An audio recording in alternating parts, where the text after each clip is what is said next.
సంవత్సరాలుగా 141 మందిని నేను ప్రాణాలకు తెగించి దూకి కాపాడినా. ఇప్పటి వరకు ఎన్ని శవాలను బయటకు తీసారు అన్న? నేను వేలకు పైగా డెడ్ బాడీలు తీస్తున్నా. 141 మందిని కాపాడినా అన్నారు కదా, వాళ్ళతో మాట్లాడినప్పుడు అసలు వాళ్ళు చెప్పిన కారణాలు ఎట్లా ఉన్నాయన్న? ఉన్నతమైన మాట. నా భర్త ఇంకొక ఆమెను పెట్టుకున్నాడు. బ్రతుకు మీద ఆశ కోల్పోయి ఉన్న వాళ్ళకు అన్న, మీరు చెప్పాలనుకున్న ఏంటి అసలు, ఎట్లా ఏమనుకుంటారు? ఈ మడ్డి సారాలు, మడ్డి బీర్లు అవి తాగి చిన్న చిన్న పిల్లలు తప్పులు చేస్తున్నారు. డబ్బు గురించి ఏం చెప్తారన్న? డబ్బు జీవితం లేని డబ్బు ఉంటే ఎంత, డబ్బు లేని జీవితం ఉంటే ఎంత. ఇది ఉంటే అది ఉండాలి, అది ఉంటే ఇది ఉండాలి. ఇది లేదనుకో జీవితం లేదు, జీవితం లేదనుకో డబ్బు లేదు.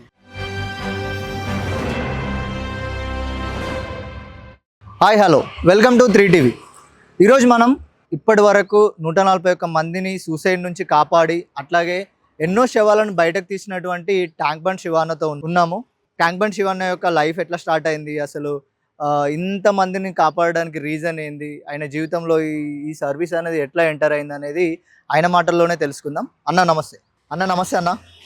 అన్న నాకు దేవుడు ఉన్నాడో లేదో తెలియదు, కానీ నిజంగా కనిపిస్తున్న దేవుడు ఎవరైతే ఉన్నారు అని అంటే అది మా ట్యాంక్ బండ్ శివాన్ననే.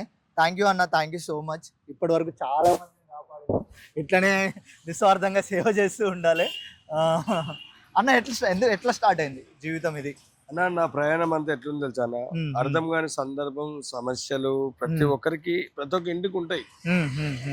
ఆ ఇంటికి ఉన్న ప్రకారంగా చెప్పుకుంటే నాకు ముఖ్యంగా టీవీ మిత్రులందరూ, మీడియా మిత్రులు, విలేకర్స్ కావచ్చు, ఒక జర్నలిజం ఏమైతే ఉందో మన ప్రపంచానికి అవసరమైన ముఖ్య అతిథులు, మంచి మంచిలాగానే చెడును చెడులాగానే చూపించే ఈ యొక్క మీడియా మిత్రులు అందరూ కలిసి ఈ ట్యాంక్ బండ్ పైన అంటే ఈ మహానగరం అంటే మన తెలంగాణ, ఈ తెలంగాణలో బ్రతుకు తెరువు కోసం వచ్చే మహాభాగ్య నగరం హైదరాబాద్. ఈ హైదరాబాద్ లో కూడా గొప్పగా చెప్పుకునేలా ఉండేది ఒక కొన్ని ఏరియాలు ఏమున్నాయంటే, అటు గోల్కొండ కావచ్చు, ఇటు చార్మినార్ కావచ్చు, ఇటు మన కాచిగూడ రైల్వే స్టేషన్ కావచ్చు, ఇటు సికింద్రాబాద్ కావచ్చు, అలాగే మన ఒక ట్యాంక్ బండ్ కావచ్చు. ట్యాంక్ బండ్ అంటే మనకి ఒక చెరువుని ఒక సముద్రంలాగా తెప్పించుకొని గొప్పగా చెప్పుకునేలా ఒక బుద్ధుడి విగ్రహం ఉంది. వేరే రాష్ట్రాలకు విధానంగా ఉండేలా మనకేం తక్కువ అని పెట్టిన విగ్రహం బుద్ధుని విగ్రహం.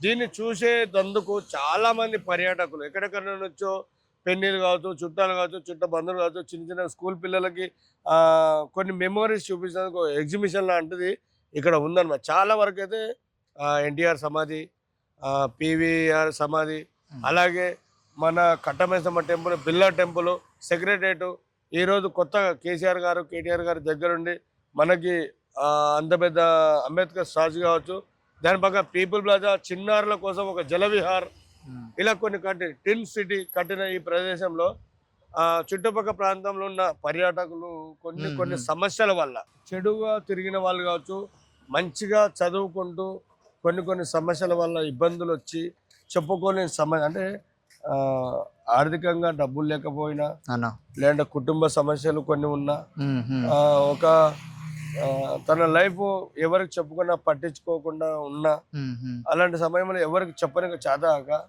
ఇలా ఎంచుకునేది సూసైడ్. ఆ సూసైడ్ అనేది కొన్ని రకరకాలుగా ఎంచుకుంటారు. కొందరు సింపుల్ గా ఊరేసుకుందామా, సింపుల్ గా మందు తాగేద్దామా, సింపుల్ గా ట్రైన్ల కింద పడేద్దామా, ఇవన్నీ నేరాలు కూడా మనం కళ్ళతో చూస్తున్నాం. అలాగే నీళ్ళల్లో దూకి ఈ డీకంపోజ్ అయిన డెడ్ బాడీలు తీసేందుకు ఈ యొక్క భాగ్యనగర్ ఉన్న ట్యాంక్ బండ్ వద్ద నేను చిన్నప్పుడు, ఇది 27వ సంవత్సరం నాకు ఈ సర్వీస్ చేయబట్టి, ఈ యొక్క ట్యాంక్ బండ్లో నేను దిగి ప్రతి ఒక్క మనిషి పడ్డడం అంటే కొంచెం బాధాకరంతో, అరే ఏ తల్లి బిడ్డనో, ఏ అమ్మకు కొడుకో, ఏ అన్నకు ఇట్లా గుర్తింపులు ఏవైతే ఉన్నాయో, మంచి చెడ్డలు ఇంట్లో కొట్లాడి వచ్చి దూకుతారు కదా, ఏ పండుగల పబ్బానికి కూడా తల్లిదండ్రులకు దూరం అయిపోతుంది కదా. ఈ టైంకి ఒక మనిషి చనిపోతే మళ్ళీ వచ్చే పండుగ వరకు వాళ్ళు కన్నీటి దుఃఖం అయిపోయాయి. ఇందులో ఎందుకు చెప్తున్నా అని నేను బాగా ఆలోచించిన. అదే ఆలోచిస్తూ ఈ సేవలు అంటే చీకులు తీసుకోవాలి చనిపోయిన వాళ్ళు. అంటే మాకు ఇదివరకు బృందం ఉండేయడం, మాకు అందరు కట్టమైతమ్మ టెంపుల్ కన్నే ఒక లావారిస్ రూపంలో, ఒక బిచ్చగాల రూపంలో, మేమందరం ఏదో దొరికితే తినుకుంటా పని చేసుకుంటున్నాం. కానీ అది మా మనసు తృప్తినియలే.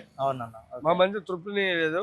ఆ సీకులు తీసుకోవాలి, దాన్ని తగ్గ పని చేస్తుంటే ఎవరైనా డెడ్ బాడీ వచ్చిందంటే వెళ్ళి డెడ్ బాడీని కలెక్ట్ చేసి సార్ వాళ్ళకి అప్పచెప్పాలి, అందరికీ తెలుసు. కానీ శవాలను తీసేటందుకు శవాల మందులు పోలీసు వారు వచ్చి తీసుకెళ్తారు. కానీ దీన్ని ఆపాలి, జనాలకు తెలియాలి ఇక్కడ సూసైడ్ జరగట్లేదు. ఈ సూసైడ్ ఆపడానికి ఒక మనుషులు ఉన్నారు ఇక్కడ. ఈ సూసైడ్ ఇకపైన మా ఒక హిస్టరీ బ్రేక్ అయింది. ఇక్కడ హిస్టరీలో చనిపోవడాలు వేరే, ఒక తనకు తాను దేవుడిచ్చిన ఆయుష్ తీసుకున్నాడు, చనిపోయినాడు, దానికి ఓకే. కానీ నీళ్ళల్లో దూకి చనిపోయే వాళ్ళు తగ్గిరు అంటే నా ఒక మాటని గుర్తించి ప్రభుత్వం గుర్తించి మాకు ఒక టీంని ఏర్పాటు చేస్తే ఆ టీము మేము ఇంకా ఏదో చేయగలుగుతామని చెప్పేసి నేను అప్పుడే అనుకున్నా. ఎప్పుడు నేను 2003, 2004లోనే ఇది నేను ఊహించుకున్నా. ఓహో ఇలా చేస్తే బాగుంటది కదా అని. అయినా కూడా ఏదో చేయాలి, ఏదో చేయాలి. మా సేవకు ముందు సేవకు వెనక ఆలోచిస్తే మాకు ఒక నంబర్ దొరికింది. అప్పుడు నేను రోడ్డు మీద ఉన్నవాడైనా కూడా 9963956794. మా డిపార్ట్మెంట్ వాళ్ళు మీరు డెడ్ బాడీలు తీస్తున్నారు బాబు, మేము పిలవగానే పలకాలంటే మేము ఇంత దూరం రావాల్సి వస్తుంది, మీరు ఎవరైనా దగ్గర ఫోన్ పెట్టుకుంటే పాండాబాలో ఛార్జింగ్ పెట్టుకోవచ్చు, లేదంటే మన డిపార్ట్మెంట్ త్రూగా మీకు ఏదైనా ఒక షెల్టర్ ఏర్పాటు చేస్తారు, ఆ షెల్టర్లో ఉంటే మీరు జీవన దానిలో వెళ్ళిపోవచ్చు. మీ ఫ్యూచర్లో గవర్నమెంట్ మీకు సహకరిస్తుంది, మీ భవిష్యత్తులో మారుతాయి, మీ పిల్లలు కావచ్చు, మీరు కావచ్చు, మీరు చేసే కొన్ని వేల కోట్ల మంది గుర్తిస్తారు అని చెప్పడం తోటి మేము కొన్ని ఆలోచన మొదలుపెట్టినాం. ఓహో నిజమే కదా, మనం ఇంత మంచి పని చేస్తున్నాం, మనకు ఒక దారి ఉంది కదా దీంట్లో. ఒక దొంగలాగా ఒక రోడ్ సైడ్ బిచ్చగలలాగా చనిపోకుండా చనిపోయేవని మేము తీస్తున్నాం. ఆఖరి మేము కూడా అలాగే చనిపోతాం, మమ్మల్ని ఇంకోరు వచ్చి తీసుకొని సాగిపోతాం అని ఆలోచించి మేము తీసుకున్న నిర్ణయం. అదే మూమెంట్ లో మా తమ్ముడు చనిపోయాడు. తమ్ముడు చనిపోయినప్పుడల్లా ఎవరి గురించో ఆలోచించే మేము, మా ఇంట్లో కూడా జరిగింది కదా, దాన్ని ఇంకా సీరియస్ తీసుకుని అరే మేమిద్దరం కలిసి ఆలోచించి ఈ నంబర్ని ప్రజల గుండెలో తీసుకెళ్ళాలి, ప్రజలకు మేమున్నామని తెలియాలి, మీరు బాధపడద్దు, మేమున్నాం, ఏ దానికైనా మేము ముందు. అంటే అన్ని చెరువుల కూడా మేము ఉండం. అక్కడ బావులు వేరే వేరే తెలంగాణ ఏపీలో ఎక్కడైనా చెరువుల బావులల్లో కూడా ట్యాంక్ బండ్ గజయితగాళ్ళు వస్తే వర్క్ బాగా చేస్తారని ఒక పేరు ప్రత్యేకత పొందినాం మేము. వీళ్ళకు ఒక నంబర్ తెలవాలని గూగుల్ యాడ్ చేసినాం. మనకు ఏదైతే గూగుల్ ఉందో ఆ గూగుల్లో మా number tank bund Shiva, tank bund Shiva foundation అని చెప్పేసి ఈ నంబర్ని యాడ్ చేసాం. ఈ 2 నంబర్లని మేము అలాగే ముందే చేసాం. మా తమ్ముడు చనిపోయాడు, మా వర్క్ వల్ల డెడ్ బాడీ తీసుకుంటూ వస్తూనే ఉన్నాం. మా పిల్లలు చిన్న పిల్లలు అదే ఆడుతూ పాడుతూ అలా మాలో ఒకరిగా ఉన్నారు. కాబట్టి ఈ రోజు మా తమ్మునికి వచ్చిన ఇబ్బంది ఇంకొక ఇంటికి రాకూడదని, ఆ ఇంటి దీపం మారిపోకూడదని, అది తండ్రే కావచ్చు, తల్లే కావచ్చు, ఒక అన్న చెల్లె కావచ్చు, లేదంటే అచ్చట ముచ్చట ఆరని పెళ్లి అయిన కొత్త భవిష్యత్తు కావచ్చు, అలా ఎన్నో అంటే మేము తీస్తున్నామన్న మా కళ్ళ ఎదురు ఎవిడెన్స్ తో. లేక్ పోలీసు వారు ఆన్ ద స్పాట్ లో శివ ఎక్కడ ఉంటే సార్ వస్తున్నాం, వెళ్ళాలి, తీసి అప్పచెప్పాలి వాళ్ళ కుటుంబాలు. అలాంటి జీవితంలో నేను 27 సంవత్సరాలుగా 141 మనిషిని నేను ప్రాణాలకు తెగించి దూకి కాపాడినా. అన్న ఇప్పటి వరకు ఎన్ని శవాలను బయటకు తీసారు అన్న? నేను 1000కు పైగా డెడ్ బాడీలు తీస్తున్నా. ఎందుకంటే నాకు సెల్ ఫోన్స్ లేవు, ఇప్పుడు వచ్చిన సెల్ ఫోన్లు. నేను శవం తీస్తున్నది ఏంటంటే రోడ్డు పైన అనాథాలని. ఈ ఒక లేకే కాదు, ఇలా చెరువులు ఎన్నో ఉన్నాయి. హుస్సేన్ సాగర్ ఉంది, నాగార్జున సాగర్ ఉంది, మీర్పేట చెరువు ఉంది, సరూర్నగర్ చెరువు ఉంది, గండిపేట చెరువు ఉంది. ఇప్పుడు గురుమూర్తి చనిపోయాడు, గురుమూర్తి చంపిన వాళ్ళ భార్య వీడియోలు నేను అక్కడ డెడ్ బాల్ దీనికి పోదాం, ఖాళీ బాడీలు తీస్తేందుకే మీ చెరువులో పండిపోతాం.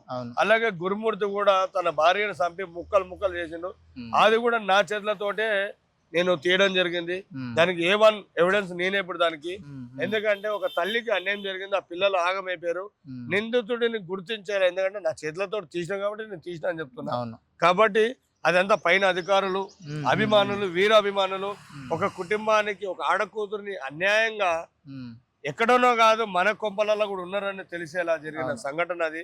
ఎంతో మంది మనుషులు కలకలం నేర్పిన అది తప్పే అన్న. కాబట్టి దయచేసి ఇలాంటి దానికి ఎవరు సూసైడ్ అనేది చెయ్యరాదు. ఒకటే గుర్తుపెట్టుకోండి, మనము 5 నిమిషాలు ఆలోచిస్తే ఎంత పెద్ద ప్రాబ్లం అయినా సలహా తీరిపోతుంది. కానీ మాటకు మాట ఇంట్లో భార్యతో కావచ్చు, అన్నదమ్ములతో కావచ్చు, మాట పెంచుకుంటే పక్కన తమాషా చూస్తారు మనల్ని. అది తట్టుకోలేక వాళ్ళ ముందు నన్ను హీనంగా చూస్తున్నావా అని కొట్లాడి వచ్చి ఇక్కడ మనం సూసైడ్ చేసుకున్నాం. అది ఆపండి. ముఖ్యంగా ఏంటంటే చినికి ఆవేశం పనికిరాదు. స్టూడెంట్స్ ఈ సంవత్సరం ఫెయిల్ అయితే మళ్ళీ వచ్చే సంవత్సరం చదువుకోవచ్చు, కానీ ఒక మగవాడి చేతుల ఆడపిల్ల బలైపోతే అది శవమై తేలుతుంది. అది మీరు గుర్తుపెట్టుకోండి. నేను చెప్పేది మీకోసమే, నా కోసం కాదు. ఈ చేతులతోటి నా కొడుకు మొన్న లేపుకొచ్చిన అమ్మాయి కూడా తిప్పి కొడితే ఆమెకు పెళ్లి కాలేదని తన ఒక అది అంతే అర్థం చేసుకోవాలి. మీరు బాగుంటే మేమందరం బాగున్నట్టు. అవునన్న. అన్న, ఇది 141 మందిని కాపాడిన అన్నారు కదా, వాళ్ళతో మాట్లాడినప్పుడు అసలు వాళ్ళు చెప్పిన కారణాలు ఎట్లా ఉన్నాయన్న? ఏముందన్న, వాళ్ళు చెప్పేది ఉన్నతమైన మాట. నా భర్త ఇంకొక ఆమెను పెట్టుకున్నాడు, నా పిల్లలను చూడట్లేదు, నాకేం తక్కువ, దాని దగ్గర ఏం ఎక్కువ. నా 2 పిల్లలు నేను ఎలా కన్నా, నా భర్తకే నేను కన్నది, మరి ఆమెకేముంది నాకేముంది అవును అవును అని పిల్లల్ని ఆడ ఇచ్చిపెట్టి మొన్న చనిపోయింది. అవును. ఇలా తప్పులు కానీ తప్పు చేసింది భర్త, చనిపోయింది అమ్మాయి. అవును. అప్పుడు ఆ భర్త ఇంకొక ఆమె చేసుకునే ఆమెకి హ్యాపీగా తిరుగుతారు. అవును. అది తప్పు. ఇప్పుడు ఇంకోటి బ్రతుకు జటకా బండిని చూస్తారు, ఒక్క అమ్మాయికి 4 మొగుళ్ళు. అవును అవును. ఇది మీరు నమ్మితే నేను చెప్పే కథలు నిజం. ఎందుకంటే నా కళ్ళతో తీస్తున్నా, నా చేతులతో పట్టుకుంటున్నా, అదే విధంగా అడుగుతున్నా. అడిగిన ఎంపటే మా లేక్ పోలీసు వారికి దగ్గర తీసుకెళ్లి కౌన్సిలింగ్ ఇచ్చి ఆ కుటుంబాలను వాళ్ళు ఎలా భద్రపరచాలో, మళ్ళీ రాకుండగా, ఇంకోసారి చేయకుండగా అమ్మాయికి అబ్బాయికి కూర్చోబెట్టి, తన ఫ్యామిలీని కూర్చోబెట్టి కౌన్సిలింగ్ ఇస్తుంది మా యొక్క లేక్ పోలీస్ స్టేషన్. మేము చాలా సంతోషపడుతున్నాం. మళ్ళా వాళ్ళు కొన్ని రోజుల తర్వాత, అన్నా నువ్వు ఆ రోజు నన్ను కాపాడకపోతే ఈ రోజు నేను లేను, నా జీవితంలో తప్పు అంటే ఏందో నా కళ్ళ దగ్గరగా నేను చూసిన, నా ఆత్మ పోతుండే ఆ రోజు నేను నీళ్ళు మింగిన అన్న. మరి నువ్వు రోజు ఎట్లుంటున్నావు అన్న దీంట్లో అని అడిగిన వాళ్ళు ఒక 2 మందులు అప్పుడప్పుడు వచ్చిపోతారు. ఒక ముసలైన వస్తాడు, అంతకుముందు ఒక అమ్మాయి నాకు ఇక్కడ రాడ్డు దిగినప్పుడు ఒక అమ్మాయి అన్న చాలా సంతోషం, ఏదో వాళ్ళు ఎప్పుడు వచ్చినప్పుడు బియ్యమో దేమో వాళ్ళ ప్రేమ అభిమానంతో ఇస్తారు. దాన్ని నేను అన్నా నేను డబ్బు అడగడం నాకు నచ్చదన్న. ఎందుకంటే నిన్ను నేను కాపాడినా, నువ్వు నా వల్ల బ్రతుకుతున్నావు అని అడగడం కాదు. ఒక తల్లికి కొడుకు, తల్లి ఉపాసం ఉండి కొడుకుకి తినిపిస్తుంది. నేను తండ్రి రూపంలో ఒక భక్తుడిగా నేను చేస్తున్న సేవలను గుర్తించి మిమ్మల్ని కాపాడుతున్నా. ఈ నాకు అది ఇవ్వండి ఇది ఇవ్వండి నాకు నచ్చదు. నేను శివుని ఆజ్ఞలో పుట్టిన వాడిని, శివుని కోసం పనిచేస్తున్నా, అక్షరాల ఎల్లమ్మ తల్లి భక్తుల్ని. నా భార్య ఒక శివశక్తి, ఆమెకు ఎల్లమ్మ దేవుడు వస్తాడు. ఇది ఎవరికి చెప్పుకొని రహస్యం ఇది. ఎందుకంటే నేను ఎప్పుడే గాని గంగమ్మ దగ్గర పోయినప్పుడు నాదొక శ్లోకం ఉంటది. నేను చేసే విధానము లోపల ఒక యమధర్మరాజు తోటి శత్రువులుగా కొట్లాడతాను నేను. నా పైన నా మనసులు బాధపడుతున్నారు. నా మనిషికి నువ్వు ఆత్మను ఎట్లా తీసుకొచ్చినావు? ఆత్మను తీసుకున్నావు, మరి ఆ మృతదేహాన్ని వాళ్ళకి అప్పచెప్పవా? ఇట్లనే పెట్టుకుంటావా గంగమ్మ తల్లి? నువ్వు శివుణ్ణి ఆటాడిచ్చినట్టు నువ్వు నన్ను ఆటాడియద్దు అని ఆమెతో కొట్లాడి దాన్ని ఎత్తుకొచ్చి వాళ్ళ కుటుంబానికి అప్పచెప్తున్నా.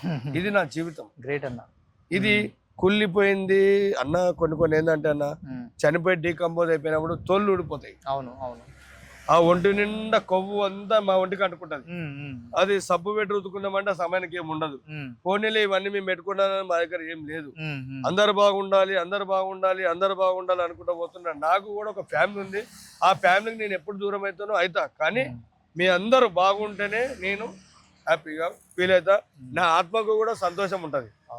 బ్రతుకు మీద ఆశ కోల్పోయి ఉన్న వాళ్ళకు మీరు చెప్పాలనుకున్న ఏంటి అసలు? ఎట్లా ఏమనుకుంటారు అన్న? ధైర్యం ధనలక్ష్మి, ధైర్యమే మన ధనలక్ష్మి. కళ్ళు తాగితే కోమాలోకి వెళ్ళిపోతామని అనుకుంటాం. కళ్ళు అంటే ఇది మందు కళ్ళు కాదు. ఒక ఈత చెట్టు కళ్ళు కావచ్చు, తాటి చెట్టు కళ్ళు కావచ్చు. తాగిన ఆ మనుషులు అక్షరాల బలమైన యోధులు. ఈ మడ్డి సారాలు, మడ్డి బీర్లు అవి తాగి చిన్న చిన్న పిల్లలు తప్పులు చేస్తారు. వాళ్ళకి కోమా. ఈ పెట్రోల్ తాగడము, గాంజా తాగడము, టాబ్లెట్లు వేసుకోవడము, ఆఖరికి పంచర్లు వేసే ట్యూబు దాన్ని సొల్యూషన్ తాగడము, బట్టలు వేసుకొని లాస్ట్ గా ఈ టైపింగ్ చేస్తాం చూసినావా, దానికి వైట్నర్, అవునవును, ఆ వైట్నర్ పోసుకొని తాగడము. ఇవి నేను చిన్న ఉన్న పని చూస్తున్నా. ఇవన్నీ మమ్మల్ని అతుక్కొని వచ్చినాయి. అవును, కానీ మేము ఐట్లో పోలే. ఐట్లలో వెంటనే నేను కూడా ఇప్పటికి ఎప్పుడు వెళ్ళిపోతుంది. కానీ 100% అన్న నేను ఏం చెప్తున్నా అంటే, ప్రతి ఒక్కరు గుర్తించుకోవాల్సినది, ఎన్నో దారులు వస్తాయి. ఈ రోజు నువ్వు నాకు 10,000 ఇస్తావు, రేపొచ్చి ఒక 5,000 ఇస్తావు, అవతల ఒక 10,000 ఇస్తావు. నువ్వు ఇస్తా ఉంటే నేను తీసుకుంటా ఉంటా. వద్దు అనే పాఠం నాకు రాదు. జీవితంలో కష్టపడితే అవును 10 10 10 10 అందులో 2-3 రూపాయలు పక్కకి వేస్తే పిల్లల భవిష్యత్తు కావచ్చు, మన భవిష్యత్తు కావచ్చు, ఒక హాస్పిటల్ రూపంలోనే కావచ్చు, ఒకరికి బాధపడుతున్న సహాయం మన కుటుంబం వాళ్ళకి ఇచ్చేటందుకు ఈ చెయ్యి పైన ఉండాలి కానీ కింద ఉండకూడదు. అవునన్న అవును అవును ఇచ్చే స్థాయిలో నువ్వు ఉంటే నీ తల్లిదండ్రుల ఆశీస్సులు ఎప్పుడు నీకు ఉన్నట్టే. నేను ఇదే చనిపోయే వరకు నేర్పించే ఫస్ట్ మాట. ఇచ్చే స్థాయికి ఎదగాలంటే ఆడపిల్ల అయినా మగపిల్ల అయినా పొద్దున్నే లేవాలి.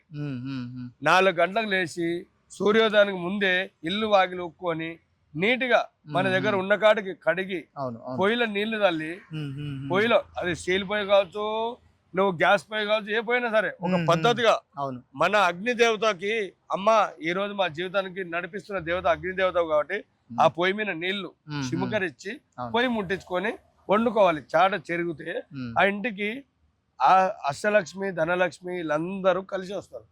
లేచినమా సద్ది ముఖంతో ఇడ్లీలు బొడ్లీలు తిన్నామా, ఏదో ర్యాపిడో వచ్చిందా ఎక్కినమా పోయినామా అంటే ఇక మనం కూడా పోయినామా అనే కిందకి లెక్క. కాబట్టి ఆ తప్పులు చేయొద్దు. చేసుకుంటే ఎన్నో ఉన్నాయి.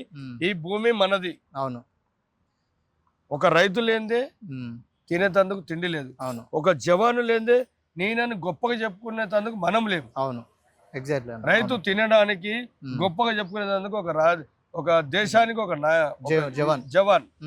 నేను ఒక పాట పాడినా. ఏం పాట? జవానులు మన సైనికులు. నేను ఒక పాట పాడినా, మీరు బాధపడద్దు. అది నచ్చితే చూడొచ్చు, లేకపోతే లేదు. శాంతా ఫోక్స్ ఛానల్ ఉంది.